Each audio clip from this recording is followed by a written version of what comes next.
कहानियों का चैनल एक समय की बात में आप सभी का फिर से स्वागत है। आज हम अकबर बीरबल के मशहूर किस्सों में से एक शानदार किस्सा सुनेंगे।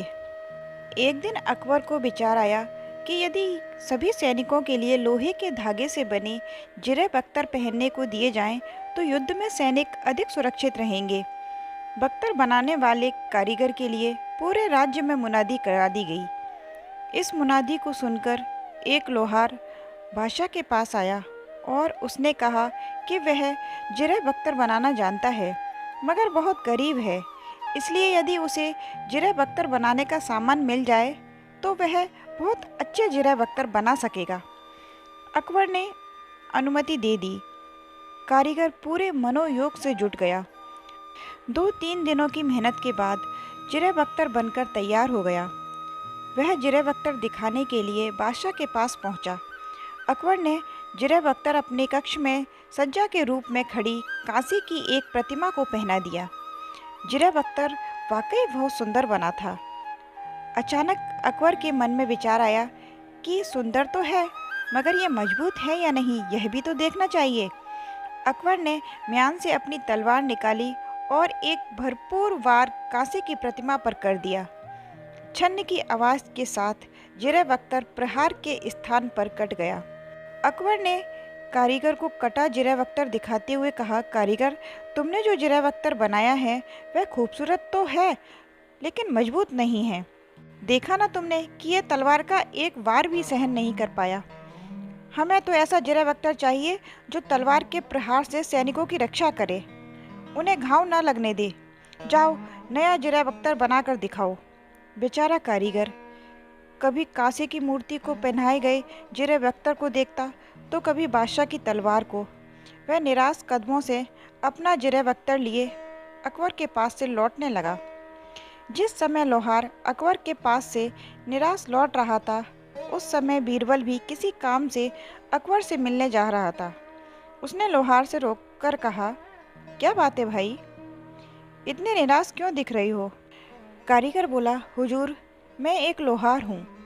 बादशाह ने मुझे जिरह बख्तर बनाने का काम सौंपा था, सो मैंने एक बहुत सुंदर जिरह बख्तर बना भी दिया था और मजबूत भी बनाया था मैंने। बादशाह ने इसे एक कांसे की प्रतिमा को पहनाकर तलवार का वार कर इसकी मजबूती परखी। कांसे को आधार बनाकर जब लोहे की चादर पर वैसा प्रहार किया जाएगा तब तो लोहे की चादर भी कट जाएगी। यह तो लोहे के धागों से पिरोया हुआ बख्तर था। इसका निर्माण तो मनुष्य को पहनने के लिए किया गया था। बादशाह ने मुझसे अब दूसरा बख्तर बनाकर लाने को कहा है। यदि उस बख्तर को भी बादशाह इसी तरह आजमाएंगे तो उसका भी यही हश्र होगा।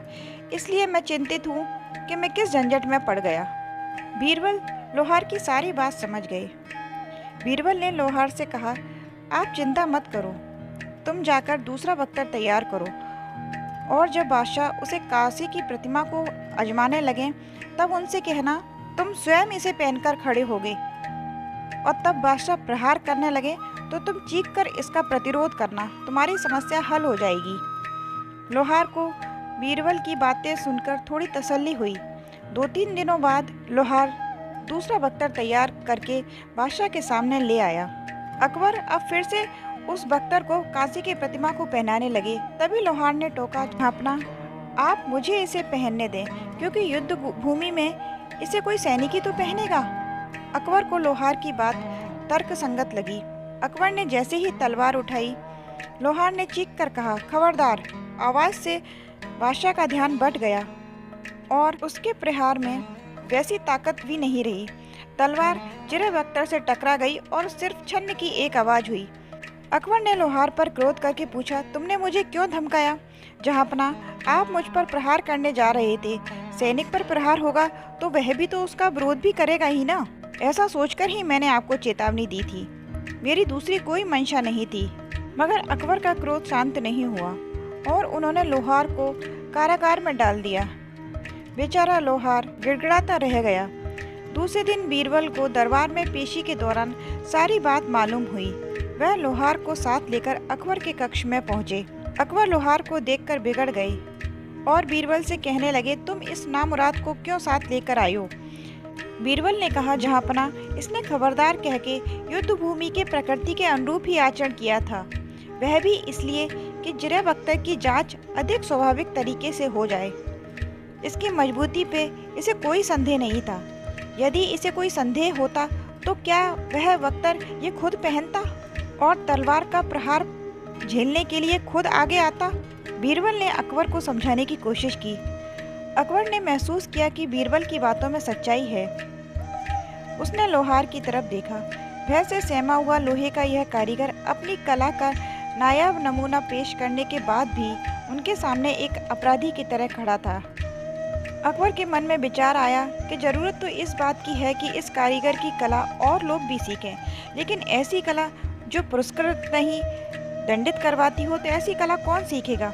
पर यह विचार मन में आते ही अकबर तख्त से उठ गए और उस लोहार को गले से लगा लिया। उन्होंने लोहार से कहा, तुम्हारी चेतावनी को समझने में मुझसे भूल हो गई, लेकिन मैं शुक्रिया अदा करता हूँ बीरबल का कि इसने एक अनर्थ होने से बचा लिया। बीरबल बादशाह को अपनी बात बहुत अच्छे तरीके से समझा चुका था। लोहार ने भी बीरबल का धन्यवाद किया। मिलते हैं ऐसी ही अगली कहानी के साथ। जय श्री राम।